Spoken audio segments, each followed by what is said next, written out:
Good morning, all of you. I'm really pleased to be here for the first conversation that we are going to have on Maitri Vikramasinghe's new book. It's a collection of poetry called Unexpectedly. We will be releasing the book shortly, but before that, I wanted to talk about it very briefly. Um, I've been watching Maitri's work, and in this collection, there are several poems, and I'll leave you to read more. One of the ones that I liked the most was Absence, but there are several more. We leave the author to read out more. But as you read and reflect on the poems, you will see vignettes of everyday life. You will experience various emotions that the author has gone through and written about, the emotions of love, loss, identity, and pain.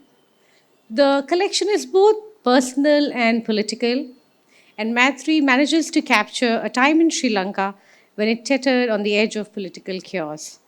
The themes range from universal topics such as war, feminism, humanity, to deeply personal issues and events in her life as the First Lady of Sri Lanka, her life in academics over the years, health issues, and also the loss of her mother. Written in a voice that is both passionate and ironic, these poems will stay with you. They are haunting, imaginative, and I hope they will leave you turning the pages. So I'd like to invite Malashri Lal and Maitri to come up and release the book formally.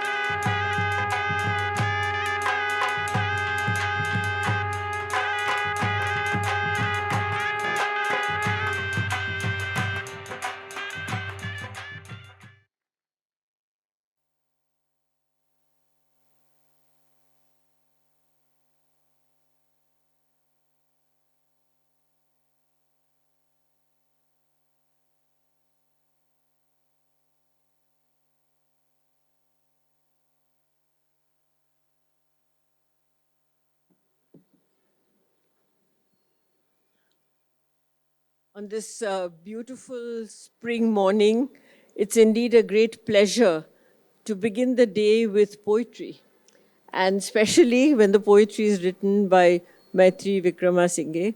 We've known each other for a while, but haven't met all that frequently. But being a professor of English and also deeply into women's studies and leadership roles, it's been a rich and very insightful career as a professional, and also a deep commitment to humanitarian causes that I have known Maitri to have. So perhaps the best way to begin a morning of poetry is to hear the poetry. Isn't that so, Maitri? So I would request Maitri to read her poems. It's an extraordinarily fine collection and beautifully produced. And I hope you'll all go out and get the book. She'll only have the time to read a selection, and we're all looking forward to that.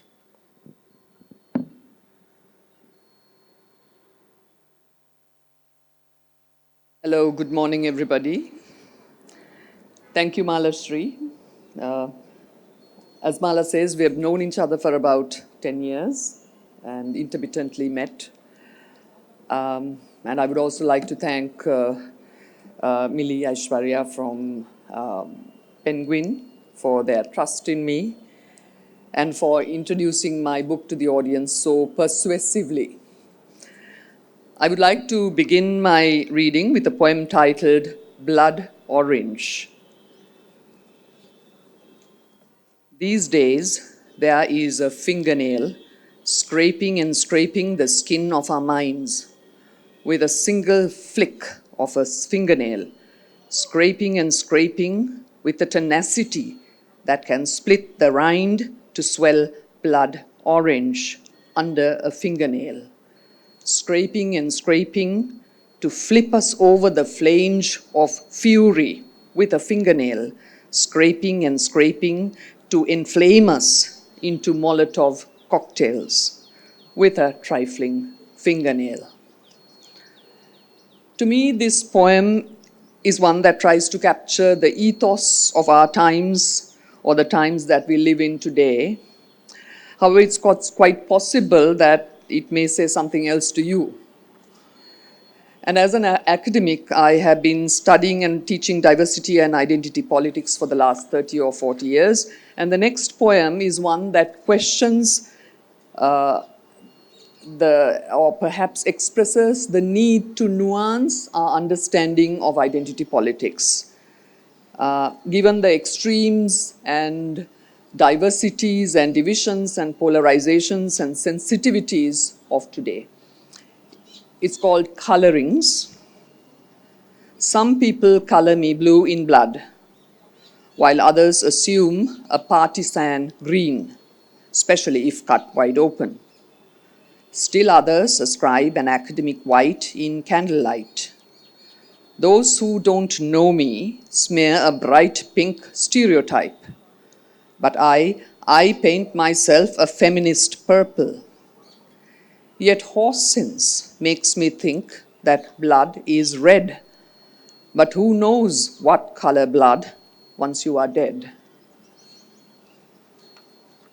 Okay, thank you. I'll read about 8 more poems. Some situations in life can be more taxing than others, and this poem originates from frustration and irascibility. It's called Faculty Meeting. Dear Dean, would you mind if we whimper a little? We are well aware that it is not done for us to howl or growl in the face of immense aggravation for the want of a rapid-firing machine gun, especially in this illustrious congregation of eminent scholastic starfruits, passions, and bananas, holding up their persnickety noses, humbling creative collegiate courses, humping their individual hobby horses, hindering away the arable hours. Not forgetting the rows of lemons and oranges whose zealous wisdom and foragers can never be debunked, given the distinctive impression at every scheduled faculty session of the precise length, depth, familiarity with every single subject, as we sit pretty, following the depth of our integrity. Thank you, folks. I'm so sorry. I think I forgot to click the clicker.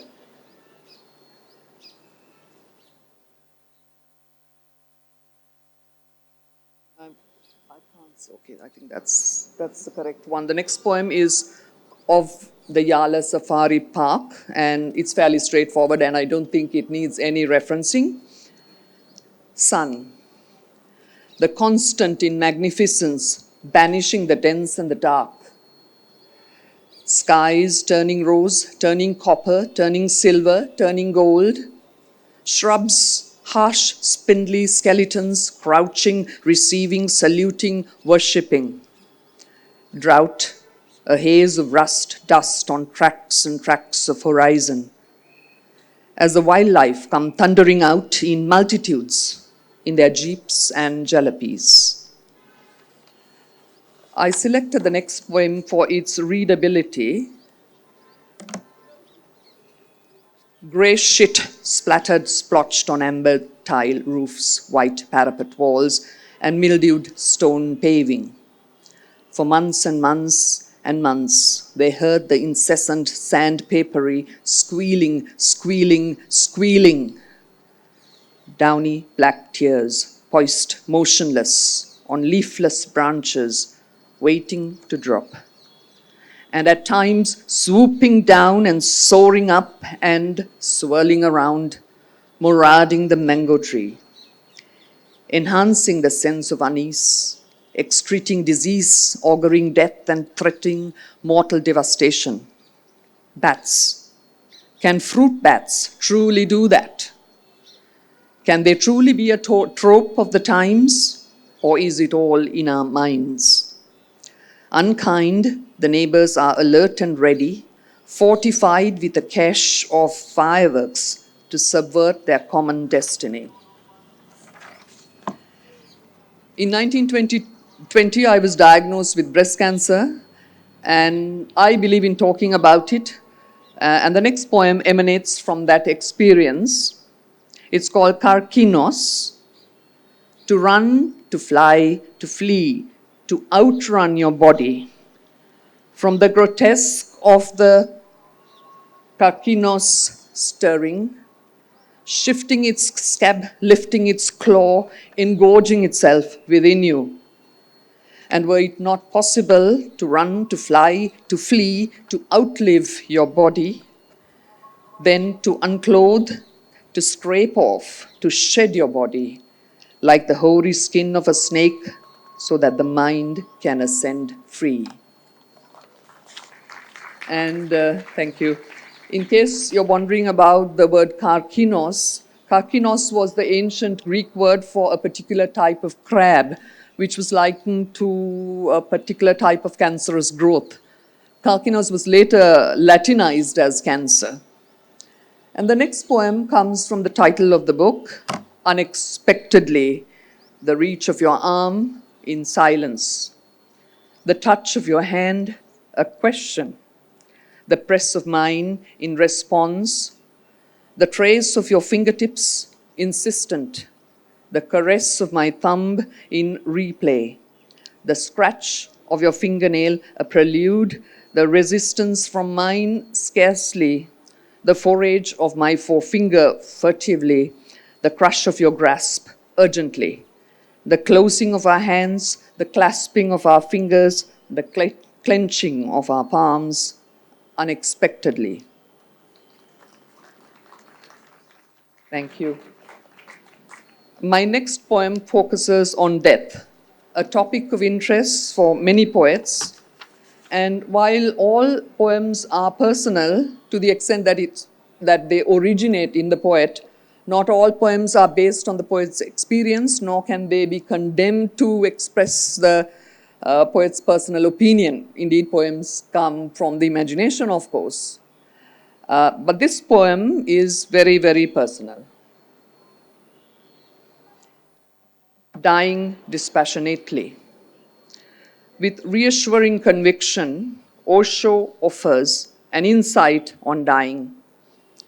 If you can, at the juncture of death, when you are left with no further sentience, telescope and microscope your focus concurrently to channel the touch of your mind onto the cusp of your nostril, onto the wisp and waft and wane of your breath, literally onto the still of presence.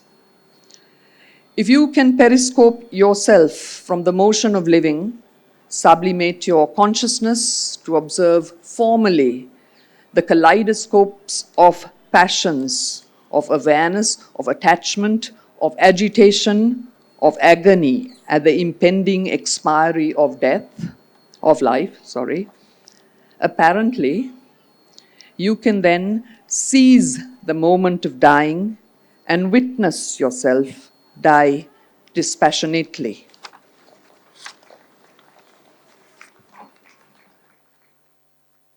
Finally, I've chosen to read some excerpts from a long poem, a somewhat ambitious existential poem written during the times when Sri Lanka was in turmoil from COVID and political protests and the economic meltdown and from the very tangible climate changes that we were experiencing, and when I myself was undergoing treatment for cancer.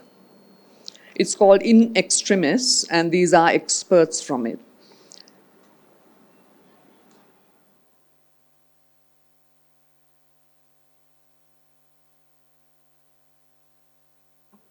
While the steel grey of today sags, interrupted by sparkles of soft champagne sunshine, the much-awaited monsoon splutters to arrive amidst spurts and squalls, but the Kachan winds shall blow and blow and blow within the lee of the southwestern hills, thirsting for the truth or any truth, searching, researching, quantifying, qualifying, collaborating, confabulating, constructing, deconstructing, reconstructing, dismembering, Googling, opining, truth tabling, experimenting, replicating, preditating, validating, meditating, praying for a truth ceaselessly. And still, the northern woman, Sivaranjani, stands still by the roadside in Mullaitivu, a hand on her hip, the sun on her head, a glint in her nostril, awaiting the arrival of transitional justice by the SLTB bus. But he never comes. Meanwhile, lifetimes have passed in the limpid eyes of the Tamil Sahodari, even though she is only 70 years of age. Of course, the truth may never be known, but all hail the new truths of the era. Affronts, intrigues, inanities, litanies, banalities, home truths, homilies, totalities, fatalities, celebrities, fake news, memes, remedies, parodies, indiscriminate generalities. Thank you very much.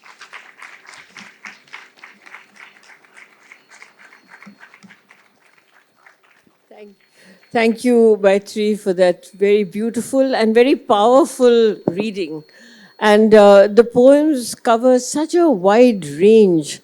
So, of course, my mind is buzzing with questions, but of course, we have limited time. But let me start with the title itself, Unexpectedly. It's the most unusual title. And you read the poem, which is, one may call it the title poem. And it's about touch. And it's so true that even between human beings or those who are good friends or companions, the reciprocation of a touch is always unexpected. One doesn't know how the other person is going to respond. So that is at the core of that poem, I suppose. But the title, Unexpectedly, and also this poem, has a whole lot of symbolic meanings, or maybe professors like you and I look for symbols all over the place. But I want to ask you about the inception of this book and the development of it over time, because this is probably the first significant volume of poems. It is Creative poems, yes. your first significant volume of poems. Well, I must admit to doing my first volume of poems only 2 years ago. Somehow it takes perhaps academics or women, I don't know how to say, to actually makes this transition between personal experience, absorbing it, making it a much more wide-based experience, and then coming out with it in public. It needs a lot of courage. So my query to here would be, what finally came to you as a decision to bring these poems together, which were obviously written over time, and put it to the public in this incredibly beautiful and very touching collection? Thank you, Mala. I think I was, as you said, quite diffident about bringing out a creative work. For an academic, I think it's much more, it's like a minefield to do so. And I think, as you said, the poems have been written from time to time because it started with a feeling of humiliation, rejection. Because as a child, I used to write poetry, and once I showed my poetry to my teacher. Now, for the life of me, I can't remember the name of the teacher. I can't remember what she taught. But I can remember her words because she said, "Where did you get these poems from?" And it was not a compliment. So after that, it annihilates you. So I've been writing for myself, basically for reflection and so on. And then comes COVID, and then comes cancer, and the whole world is sitting down and thinking and reflecting on the past, on the present, on the future, on life and death, and so on. And so was I. And so then, because I was also in a state of crisis because of illness, somehow, somewhere down the line, you stopped caring, as it were, stopped giving a shit, basically. So in that context, the poetry was written in that context. And then Penguin was kind enough to take me on. And actually, I had been very pompous and perhaps a little, what's the word for it? Uh, Maybe esoteric, because I had titled the book In Extremis and Other Poems, and Penguin felt that it was a little too academic. And in retrospect, I do agree. And they came up with another poem, the first poem, Blood Orange, as the title poem, and I didn't want to give that impression either. So then we decided on Unexpectedly. Uh, and of course, I hate the color orange. So this title came about from a list of possibilities that I had given Penguin. And I think Millie decided on Unexpectedly. Well, thank you. I completely agree with you. That comes a time in one's life and says, I don't care what people think about me anymore. And I'm going to write what I want to and do it for myself. And those who will read it, fine. And the book will find its own path. And the path that this particular book has taken is absolutely remarkable. So, my second question is a somewhat broad based one, because we often talk about the personal being the political. Now, when you come to women's writing, as we know, that it has a very wide connotation of the personal is not the intimate personal, but it is the experience of gender discrimination, gender positioning, and issues of that matter, equality, equity. And that the politics is not something out there, but politics is in everything that we say and do. So, if with that in mind, in the context of your work, Maitri, how deeply does the situation of sort of gender positioning in Sri Lanka work? And particularly, how does it enter your poetry? I think it's a bit of a difficult question. The personal is the political was the adage of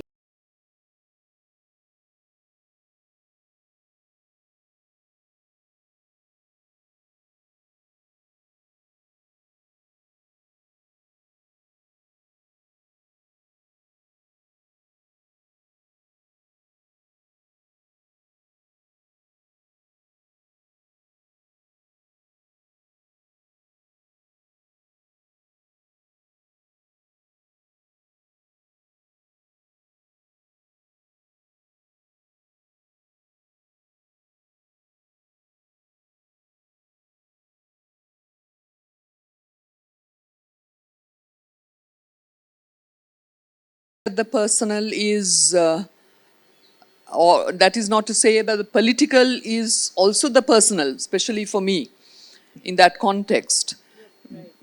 Because some of the poems also come from experience. And one thing I would like to emphasize is that, you can't attribute intention to the poet, because in a sense, the poet might have one intention, the reader might be reading other intentions into the poetry, as you all know. So there will always be that conflict, or that gap, or a big chasm between the reader and the poem, but the poet. But going on from there, for me, the political, in terms of the violence that our country has gone through, that Sri Lanka has gone through in my lifetime, from the time I was small, we had intermittent ethnic violence, religious fundamentalisms, we have had student insurrections, we have had state-sponsored violence, and we have had all kinds of violence. Of course, not forgetting SGBV and domestic violence and all the other types of violence one comes across in daily life. So to that extent, then the poetry comes from those conditions of violence. And in a sense, one would say, okay, that some of the poems, the poetic matter is also violence. The imagery might be violence, the lyric might be violence, but that is not to say that one is espousing violence. Of course, we had a poet in Sri Lanka in the 1970s writing who was called Lakdasa Wickramasinghe. He saw the poet's role as a kind of a terrorist, waiting on the sidelines to throw a bomb into the crowd. But I must say, I do not espouse violence in any means, not even in terms of counter-violence or retaliation. So going from there, I think I lost my trend of thought at this point. Shall we leave it at that? I agree with you that the response to violence differs from one writer to another, one person to another, except that writers put it into words, so we have something concrete to turn to, where we say, okay, this is his or her viewpoint on violence. And I do notice that you're very balanced in presenting different kinds of things that were happening in Sri Lanka. I'm going to take you to a completely different area in your poetry, and that is the use of color. Oh, okay. Did you want to say something? Actually, I think I forgot to answer your gender question. Yeah, okay. Because in the context of feminism, I don't think I really want to bang it down your throat if it didn't come into one's sentience in a way. So, in a sense, some of the feminist angles comes in the fact that the poems are peopled by women. That I did as part of craft deliberately to bring in women as people in the poems. Some are fictitious, some are real. I wanted to have, these strong women characters. I wanted to have concepts that have come into feminist understandings also littering the poems in certain instances. Yes, there are a lot of sort of women-centered poems, but also I'm going to read out just a four-line poem, if I may. This is called Untitled, because we're talking about men and women and gender parity. Untitled. The swollen silver sky hangs on men with eyes of steel, executing their selected roles of hegemonic masculinity. So hegemonic masculinity is a pretty strong term, but we leave it at that and worry about it at some other forum. So may I go on to my next Yes, question? please. One of the poems that you put on the screen is called Blood Orange, and also, as you said, it almost became the title of your collection. And I was also struck by the strong use of color in many of your poems. And of course, feminist, purple, etc. Those are some things that we are familiar with.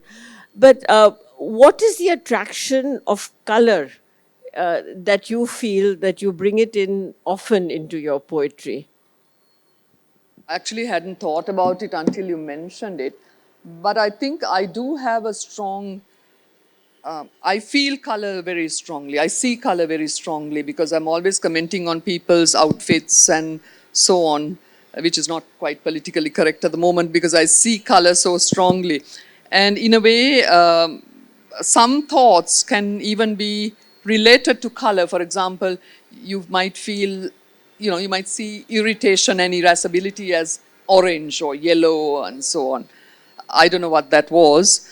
But as part of poetic craft, then I think color was put there to balance the darkness of some of the poems, to give it some kind of positive tone, to give some kind of texture. The colors certainly bring in texture, but again, it makes one think of all kinds of other related issues. So, in a way, the reader, I think, is pulled into your poetic imagination because orange might mean something to you and something quite different to me and to other readers. So, when a person comes across a poem which is called Blood Orange, the imaginative curve will differ from reader to reader, and I find that very exciting. So I now want to turn to the latter part of your collection, and you read an extract from it from In Extremis, which is about the COVID period, which also coincided with the personal suffering that you went through, and cancer, and having to deal with it at that point. Now, again, I want to make this bridge between the body politic, the civil society, the world as such that was suffering from the pandemic, the COVID, which was in many ways eating into social well being as well as bodily well being. And in this long poem, you have variously linked the physical body and its own suffering with the social suffering that people had. So we saw, and you read the beautiful extract, very powerful extract, I would say. But would you like to add to it from your own experiences of what created this very distilled poem that you have? Thank you very much, Mala, for that. Actually, I didn't do it deliberately. I didn't consciously link the body politic with the embodiment of disease, but it seems to have been read by you like that. My intention, if a poet does have an intention in today's context, was to look at the facets of what became our heightened consciousness at that period in time. Because, okay, as far as Sri Lanka was concerned, there were bad climate impacts during that time. There was the economic meltdown. There was people were standing in food queues, and there were shortages. There was political inanities, and people not knowing how to deal with the pandemic, and desperation, searching for vaccines. There was all that desperation and the sense of doom that was there during that period. And apart from that, I think it was a kind of a multidimensional, it was an existentialist crisis, and it was the various dimensions of that crisis that I was trying to capture at the times, because it seemed like the end times. And okay, in retrospect, it may seem a little melodramatic, but not at that time, possibly. And also, the other thing that I would like to say is that it was also a balancing act, because here one is compelled to talk about these very dark, dire situations. At the same time, you don't want to put off people, because you don't want to, because a friend of mine read it and said, what is this bunkum, it's so dire, why are you writing like this? And then you feel compelled to kind of put in place a few, a little bit of beauty from nature, a little bit of positive thinking, which didn't come naturally, I must say, at that time. So right, some of the attempt at positive thinking, when we look back on that 2 years plus, is somewhat forced, because one wants to shut out the dreadful memories of fear, terror, loss that we all went through. And when that experience comes into poetry, it goes through that process of cleaning up, if I may put it that way. And one means of doing it is to bring in the beauty of nature and the survivals that one did see, and the strategies of living through those difficult times that one begins to admire. So, one final question from me. What is your next writing project? Because you have such a vast corpus of books that you have authored, from academic books to critical material to now poetry. I'm just curious. Do you have a plan, or are you just going to let things flow as they come? Actually, I don't have any creative writing in mind. I'm doing scraps of poems here and there, lines here and there that come to mind. But I am involved in a multidisciplinary, post-disciplinary, interdisciplinary, integrated kind of research project on sexual and gender-based violence in Sri Lanka, which involves statistics and which involves tracing legal cases through the justice system, which involves looking at how those cases were perceived by the media, by social media, and so on. So it's a vast project. It's a combined interdepartmental project that, I mean, nothing to do with creativity, I'm afraid. Well, but creativity and such research is not always apart. I mean, as I think both you and I have experienced in our careers and in our writing, that quite often what one discovers through that data collection and in the field work turns into poetry or short stories or something of that creative Absolutely. kind. Would And you agree? Even in the presentation of the research itself, you can end up being quite creative. Yes, exactly. So we have a little time for questions from the floor. If anyone would like to ask some quick queries of Maitri, please raise your hand. If you can have the mic in the second row, the lady in the black, yes. Thank you. My question to you would be, this is from all the poets. When I say poets, I mean published and unpublished. Um, is it always a crisis or a COVID-like situation which would push an unpublished poet free from their intention and be brave enough to publish it for the world? Absolutely. Well, maybe Mala, you can also answer that. I think for me, the push came from crisis. Yes. The push came from crisis and the feeling of not caring anymore for me. Yes, similarly, my book of poems also came out at that time. It seemed like the end of the world, and then what? None of this will be ever read by anybody. So, yes, I agree with the point that you made. It's a very valid one that crisis sometimes pushes one into expressing the creative thoughts that we have already put down on paper, but not had the courage to bring it out before. Next question. Yes, please. Hi, ma'am. Uh, I'm Rahul Nehra. I've been in Sri Lanka a lot of times for the business, mic up. and it is a wonderful, beautiful country with, Thank you. great people, soft-spoken people. And I know my question is a little bit different. Like on Sri Lankan soil, you are first. You have been first lady. You have seen Sri Lankan upheaval, up and down, lot of years together. I have been able to like see the word differently because very able politician, very able administrator, what President Wickremesinghe was, and my Thanks. question is, I think we got the idea. So my question yeah. is, little bit of background was there. Now my question is, ma'am, over the years, like Sri Lanka has also got independence, like when India got and other 80 countries got.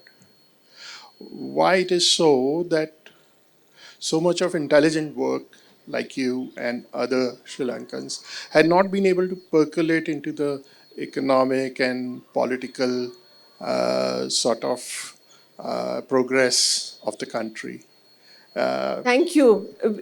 Please, if you don't mind, I'm sorry, sir, for cutting this short, but it's a session on Maitri's poetry, and in that context, if you'd like to answer.